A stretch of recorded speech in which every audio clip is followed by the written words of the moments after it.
Chapter 15. They walked off the ship, down the long gangplank and onto the shore, where they went down some steps, through a long unlit underpass, and up again. Lamia strode confidently ahead of them. She brought them out in a small cobbled alley. Gaslights burned and sputtered on the walls. "Third door along," she said. They stopped in front of the door. There was a brass plate on it which said, "The Royal Society for the Prevention of Cruelty to Houses." And beneath that, in smaller letters, "Down Street. Please knock." "You get to the street through the house?" asked Richard. "No," said Lamia. "The street is in the house." Richard knocked on the door. Nothing happened. They waited, and they shivered from the early morning cold. Richard knocked again. Finally he rang the doorbell. The door was opened by a sleepy-looking footman wearing a powdered, crooked wig and scarlet livery. He looked at the motley rabble on his doorstep with an expression that indicated that they had not been worth getting out of bed for. "Can I help you?" said the footman. Richard had been told to fuck off and die with more warmth and good humour. "Down Street," said Lamia imperiously. "This way," sighed the footman. "If you'll wipe your feet." They walked through an impressive lobby. Then they waited while the footman lit each of the candles on a candelabra, of the sort normally only seen on paperback book covers, where it is traditionally clutched by a young lady in a flowing nightdress who is fleeing from the kind of manor house that only has one light on anywhere, burning in an attic window. They went down some impressive, richly carpeted stairs. They went down a flight of less impressive, less richly carpeted stairs. They went down a flight of entirely unimpressive stairs carpeted in a threadbare brown sacking, and finally they went down a flight of drab wooden stairs with no carpet on them at all. At the bottom of those stairs was an antique service elevator with a sign on it. The sign said, "Out of order." The footman ignored the sign and pulled open the wire outer door with a metallic thud. Lamia thanked him politely and stepped into the elevator. The others followed. The footman turned his back on them. Richard watched him through the wire mesh, clutching his candelabra, going back up the wooden stairs. There was a short row of black buttons on the wall of the elevator. Lamia pressed the bottommost button. The metal lattice door closed automatically with a bang. A motor engaged, and the elevator began slowly, creakily, to descend. The four of them stood close-packed in the elevator. Richard realized that he could smell each of the women in the elevator with him. Dor smelled mostly of curry. Hunter smelled, not unpleasantly, of sweat, in a way that made him think of great cats in cages at zoos, while Lamia smelled intoxicatingly of honeysuckle and lily-of-the-valley and musk. The elevator continued to descend. Richard was sweating in a clammy cold sweat and digging his fingernails deep into his palms. In the most conversational tones he could muster, he said, "Now would be a very bad time to discover that one was claustrophobic, wouldn't it?" "Yes," said Dor. "Then I won't," said Richard. And they went down. Finally, there was a jerk and a clunk and a ratcheting noise, and the elevator stopped. Hunter pulled open the door, looked about, and then stepped out onto a narrow ledge. Richard looked out of the open elevator door. They were hanging in the air, at the top of something that reminded Richard of a painting he had once seen of the Tower of Babel, or rather, of how the Tower of Babel in the painting might have looked, were it inside out. It was an enormous and ornate spiral path, carved out of rock, which went down and down around a central well. Lights flickered dimly here and there in the walls, beside the paths, and far, far below them, tiny fires were burning. It was at the top of the central well, a few thousand feet above solid ground, that the elevator was hanging. It swayed a little.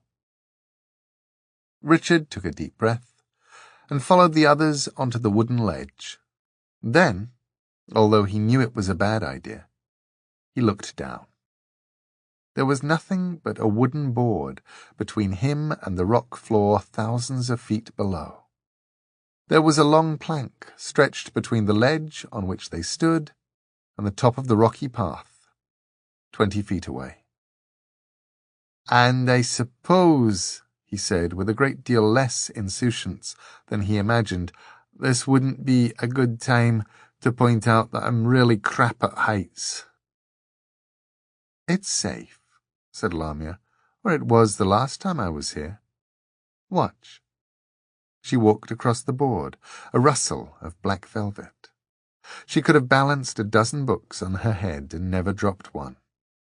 When she reached the stone path at the side, she stopped and turned and smiled at them encouragingly.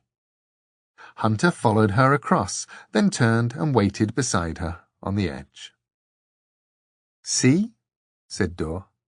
She reached out a hand, squeezed Richard's arm. "It's fine." Richard nodded and swallowed. "Fine." Dor walked across. She did not seem to be enjoying herself, but she crossed nonetheless. The three women waited for Richard, who stood there.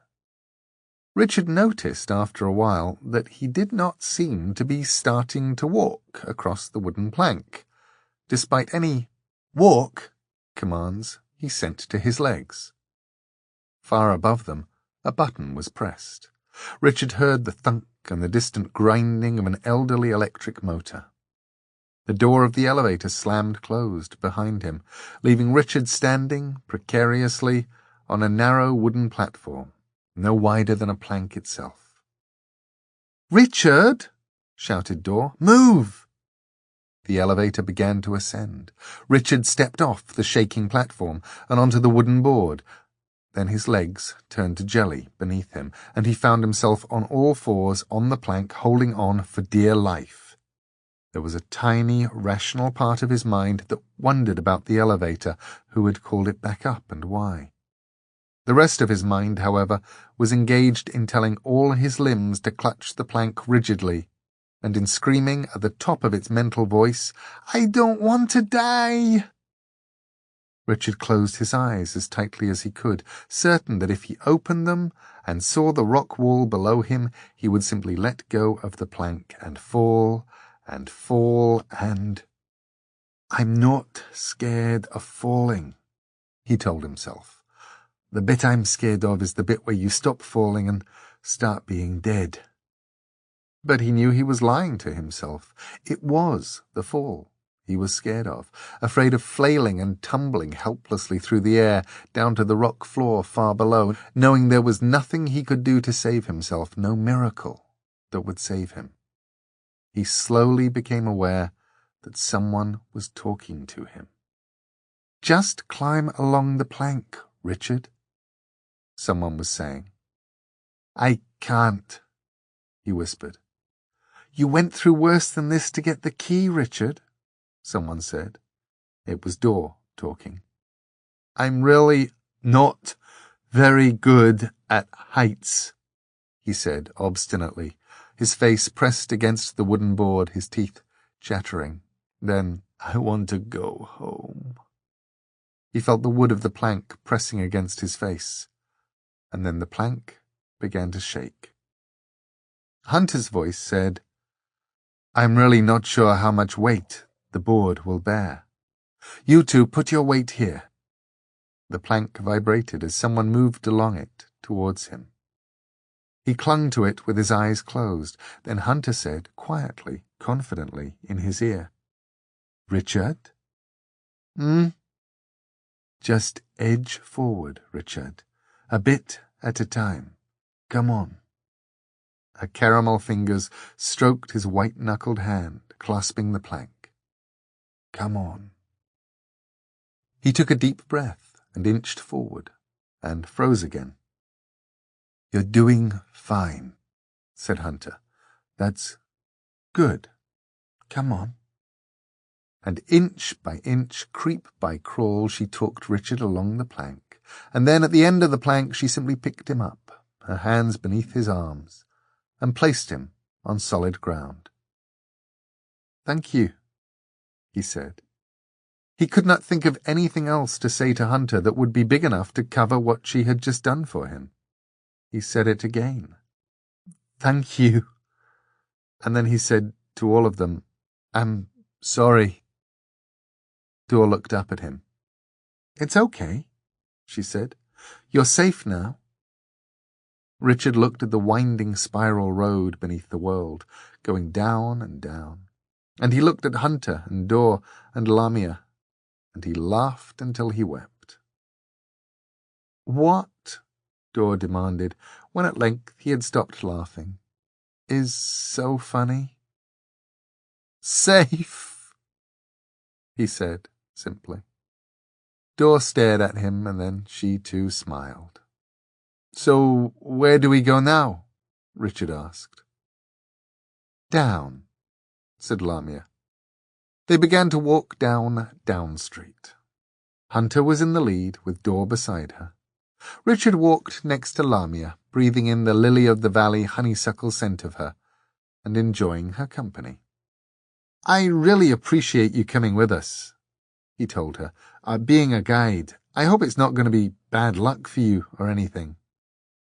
She fixed him with her foxglove-coloured eyes. "Why should it be bad luck?" Do you know who the rat speakers are?" "Of course." "There was a rat speaker girl named Anesthesia. We got to be sort of friends a bit, and she was guiding me somewhere, and then she got stolen on Knight's Bridge. I keep wondering what happened to her." She smiled at him sympathetically. "My people have stories about that. Some of them may even be true." "You'll have to tell me about them," he said. It was cold. His breath was steaming in the chilly air. "One day," she said. Her breath did not steam. "It's very good of you, taking me with you." "Least we could do." Dor and Hunter went around the curve in front of them, and were lost to sight. You know," said Richard, "the other two are getting a bit ahead of us. We might want to hurry." "Let them go," she said gently. "We'll catch up." It was, thought Richard, peculiarly like going to a movie with a girl as a teenager. Or rather, like walking home afterwards, stopping at bus shelters or beside walls to snatch a kiss, a hasty fumble of skin and a tangle of tongues, then hurrying on to catch up with your mates and her friends. Lamia ran a cold finger down his cheek. "You're so warm," she said admiringly. "It must be wonderful to have so much warmth." Richard tried to look modest. "It's not something I think about much, really," he admitted. He heard, distantly, from above, the metallic slam of the elevator door. Lamia looked up at him, pleadingly, sweetly. "Would you give me some of your heat, Richard?" she asked. "I'm so cold." Richard wondered if he should kiss her. "What? She looked disappointed. "Don't you like me?" she asked. He hoped desperately that he had not hurt her feelings. "Of course I like you," he heard his voice saying. "You're very nice." "And you aren't using all your heat, are you?" she pointed out, reasonably. "I suppose not." "And you said you'd pay me for being your guide. And it's what I want, as my payment, warmth. Can I have some?" Anything she wanted. Anything The honeysuckle and the lily of the valley wrapped around him, and his eyes saw nothing but her pale skin and her dark plum-bloom lips and her jet-black hair. He nodded. Somewhere inside him, something was screaming, but whatever it was, it could wait. She reached up her hands to his face and pulled it gently down towards her, and then she kissed him, long and languorously. There was a moment of initial shock at the chill of her lips and the cold of her tongue, and then he succumbed to her kiss entirely. After some time, she pulled back. He could feel the ice on his lips. He stumbled back against the wall. He tried to blink, but his eyes felt as if they were frozen open. She looked up at him and smiled delightedly. Her skin was flushed and pink, and her lips were scarlet. Her breath steamed in the cold air.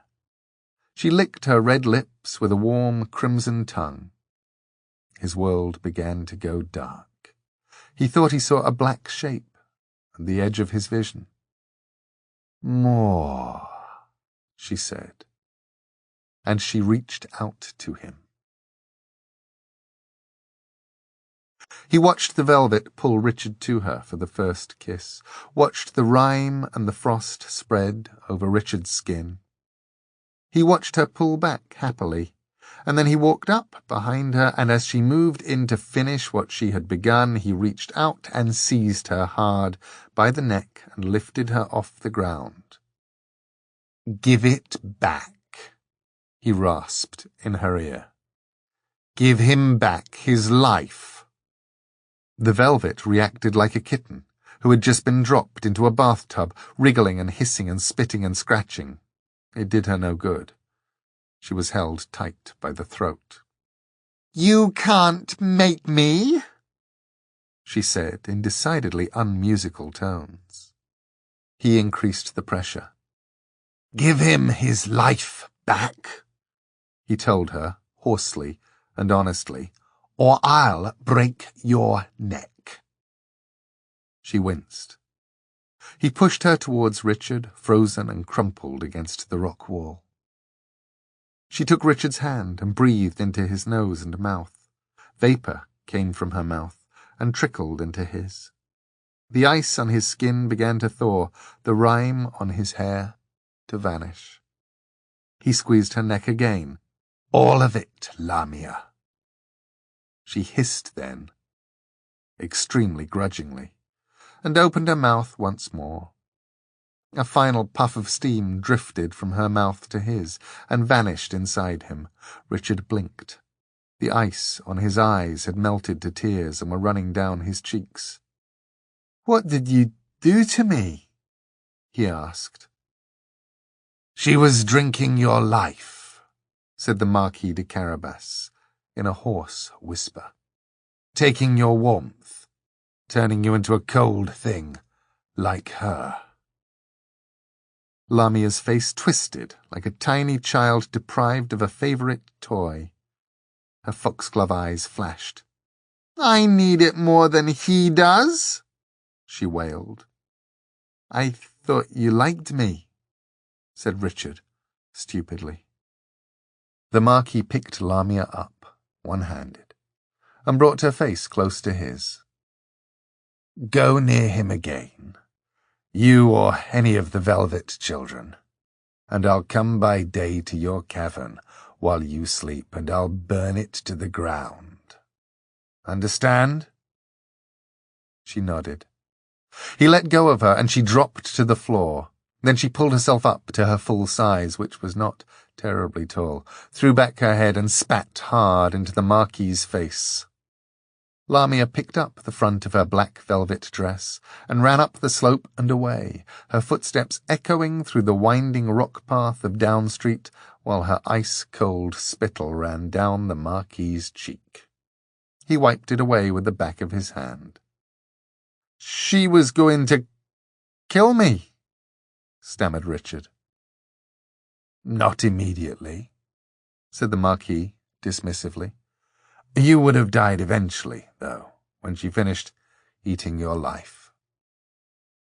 Richard stared at the Marquis.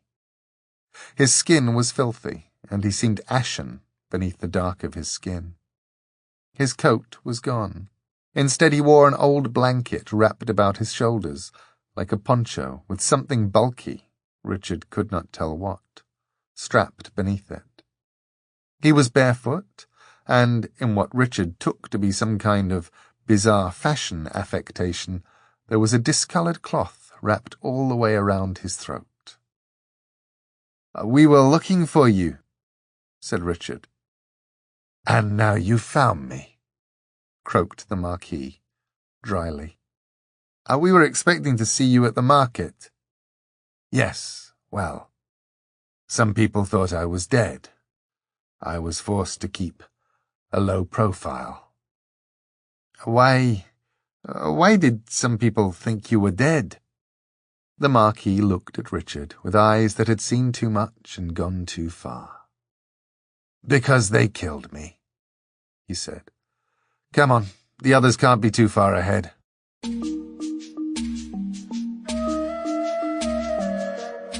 Richard looked over the side of the path, across the central well. He could see Dor and Hunter across the well on the level below. They were looking around, for him, he assumed.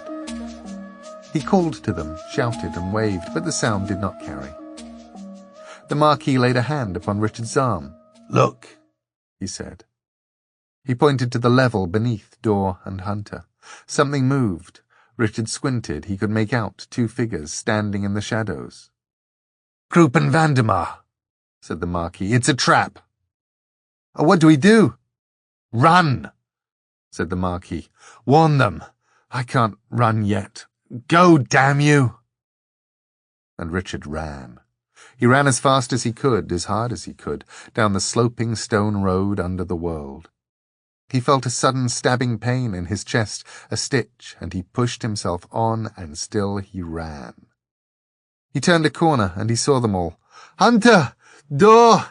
he gasped, breathless. "Stop! Watch out!" Dor turned.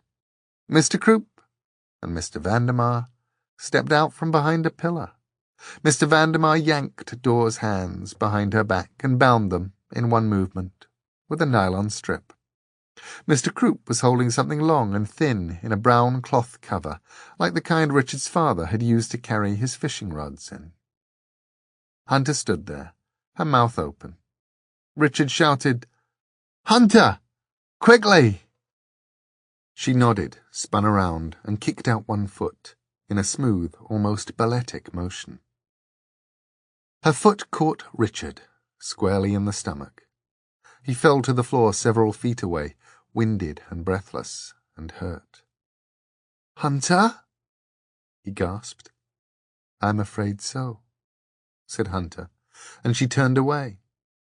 Richard felt sick and saddened. The betrayal hurt him as much as the blow. Mr. Krupp and Mr. Vandemar ignored Richard and Hunter entirely. Mr. Vandemar was trussing Dor's arms, while Mr. Krupp stood and watched. "Don't think of us as murderers and cutthroats, miss," Mr. Krupp was saying, conversationally. "Think of us as an escort service." "Only without the bosoms," said Mr. Vandemar. He sounded ever so slightly embarrassed. Mr. Krupp turned to Mr. Vandemar. "Escort in the sense of accompany, Mr. Vandemar. Ensure our fair lady gets where she's going in safety. I am comparing you neither to a lady of the evening nor to a common street harlot." Mr. Vandemar was unmollified. "Said we were an escort service," he muttered. "Know what that is." "Strike it from the record, Mr. Vandemar. I misspoke myself. Let us from henceforth be chaperones, guards, accompanists." Mr. Vandemar scratched his nose with a raven skull ring. "All right," he said. Hunter stood beside the rock face, looking at none of them, and Richard lay on the rock floor and writhed and tried somehow to suck air back into his lungs. Mr. Krupp turned back to Dor, and smiled, showing many teeth. "You see, Lady Dor, we are going to make sure you get safely to your destination." Dor ignored him. "Hunter," she called, "what's happening?" Hunter did not move, nor did she answer. Mr. Croup beamed proudly. "Before Hunter agreed to work for you, she agreed to work for our principal, taking care of you." "We told you," crowed Mr. Vandermeer. "We told you one of you was a traitor." He threw back his head and howled like a wolf. "I thought you were talking about the Marquee," said Dor. Mr. Croup scratched his head of orange hair theatrically. "Talking of the Marquee, I wonder where he is. He's a bit late, isn't he, Mr. Vandermeer?" "Very late indeed, Mr. Croup. As late as he possibly could be." Mr. Croup coughed sententiously and delivered his punchline. "Then from now on, we'll have to call him the late Marquis de Carabas. I'm afraid he's ever so slightly—" "Dead as a doornail," finished Mr. Vandermeer. Richard finally managed to get enough air into his lungs to gasp, "You traitorous bitch!" Hunter glanced at the ground. "No hard feelings," she whispered. "The key you obtained from the Blackfriars," said Mr. Croup to Dor. "Who has it?" "I do," gasped Richard. "You can search me if you like. Look." He fumbled in his pockets, noticing something hard and unfamiliar in his back pocket, but there was no time to investigate that now, and he pulled out the front door key of his old flat. He dragged himself to his feet and staggered over to Mr. Croup and Mr. Vandermeer. "Here." Mr. Croup reached over and took the key from him. "Good gracious me," he said, scarcely glancing at it. "I find myself utterly taken in by his cunning ploy, Mr. Vandermeer." He passed the key to Mr. Vandermeer, who held it up between finger and thumb and crushed it like brass foil. "Fooled again, Mr. Croup," he said. "Hurt him, Mr. Vandermeer," said Mr. Croup. "With pleasure, Mr. Croup," said Mr. Vandermeer, and he kicked Richard in the kneecap. Richard fell to the ground in agony. As if from a long way away, he could hear Mr. Vandermeer's voice. It appeared to be lecturing him. "People think it's how hard you kick that hurts," Mr. Vandermeer's voice was saying. "But it's not how hard you kick, it's where. I mean, this is really a very gentle kick." Something slammed into Richard's left shoulder. His left arm went numb and a purple-white blossom of pain opened up in his shoulder. It felt like his whole arm was on fire and freezing, as if someone had jabbed an electrical prod deep into his flesh and turned up the current as high as it would go. He whimpered. And Mr. Vandermeer was saying, "But it hurts just as much as this, which is much harder." And the boot rammed into Richard's side like a cannonball. He could hear himself screaming and sobbing, and he wished that he knew how to make himself stop. "I've got the key," he heard Dor say. "If only you had a Swiss Army knife," Mr. Vandermeer told Richard helpfully. "I could show you what I do with all the bits, even the bottle opener and the thing for getting stones out of horses' hooves." "Leave him, Mr. Vandermeer. There will be time enough for Swiss Army knives. Does she have the token?" Mr. Croup fumbled in Dor's pockets and took out the carved obsidian figure, the tiny beast the angel had given her. Hunter's voice was low and resonant. "What about me? Where's my payment?" Mr. Croup sniffed. He tossed her the fishing rod case. She caught it one-handed. "Good hunting," said Mr. Croup. Then he and Mr. Vandermeer turned and walked off down the twisting slope of Down Street, with Dor between them. Richard lay on the floor and watched them go with a terrible feeling of despair spreading outward from his heart. Hunter knelt on the ground and began to undo the straps on the case. Her eyes were wide and shining. Richard ached. "What is it?"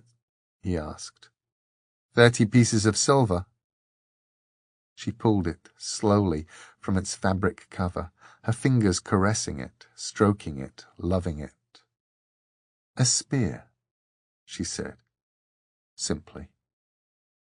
It was made of bronze-coloured metal.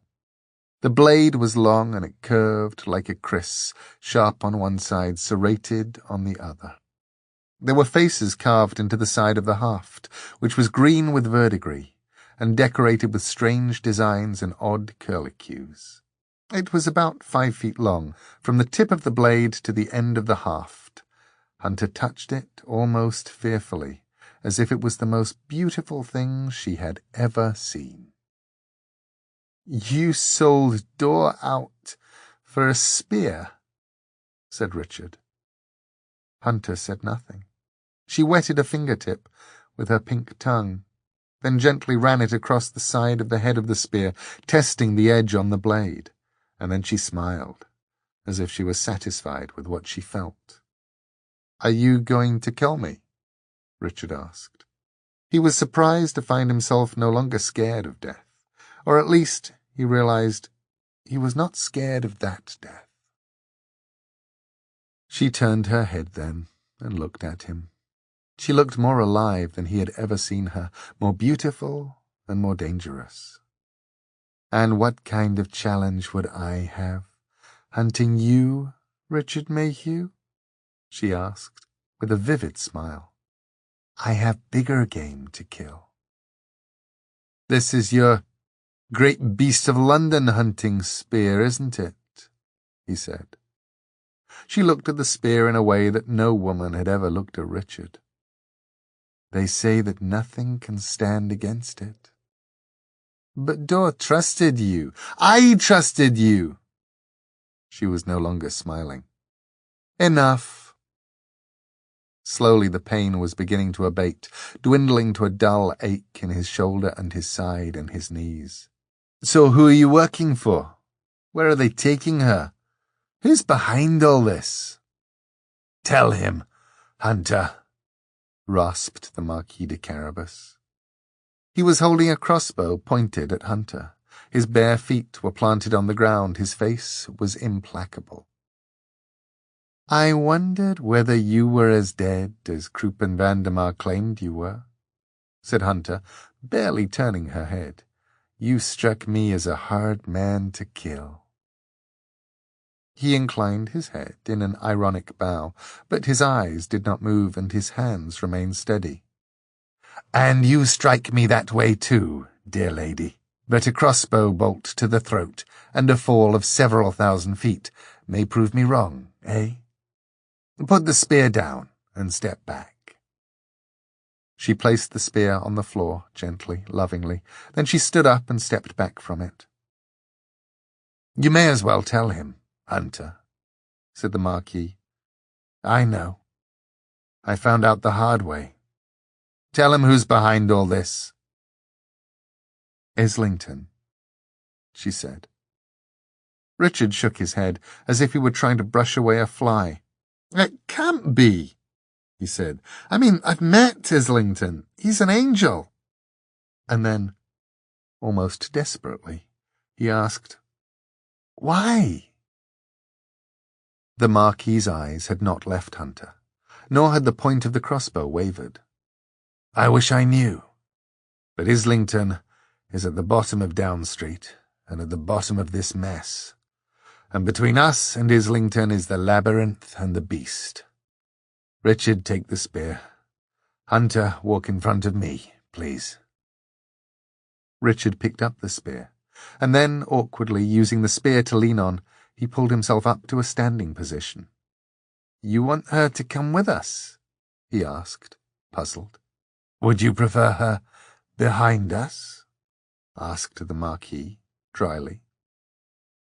"You could kill her," said Richard. "I will, if there are no other alternatives," said the Marquis.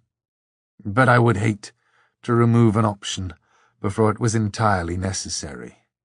Anyway, death is so final, isn't it?" "Is it?" asked Richard. "Sometimes," said the Marquis de Carabas. And they went down.